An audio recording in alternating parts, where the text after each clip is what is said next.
That massive 5-alarm fire in Salt Lake City, it's where we begin on the ABC4 News at 6 o'clock. Good evening, I'm Emily Flores. And I'm Glenn Mills, good to be with you tonight. So here's the latest at 6. 9 people were treated for injuries from that fire this morning. Most of them suffering from smoke inhalation while trying to get out. 2 firefighters were transported to the hospital, but have since been released.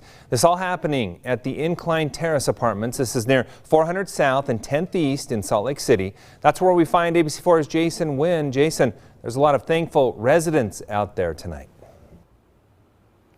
Yeah, Glenn, a lot of the residents tell me they're lucky because 2 men ran through this entire building over here and alerted everyone of the fire. Now crews, they're working to make sure that the building that has residents from 51 units that are displaced, they want to make sure this building is safe.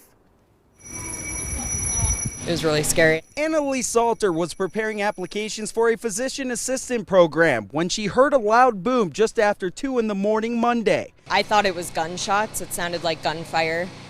And I knew something was wrong, but I was freaked out. Nathan Vaughn says that was the same time his wife and him woke up. The lights was yellow.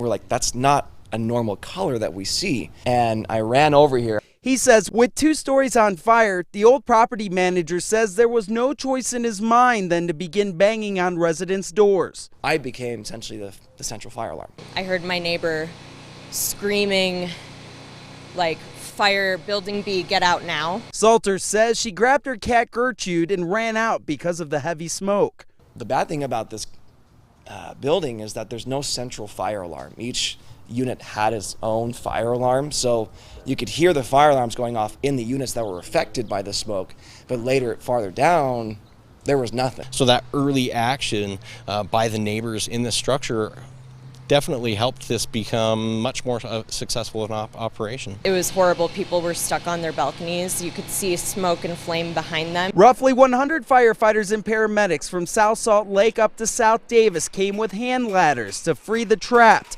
Vaughn says everyone was accounted for within 30 minutes, allowing firefighters to put out the 5-alarm fire.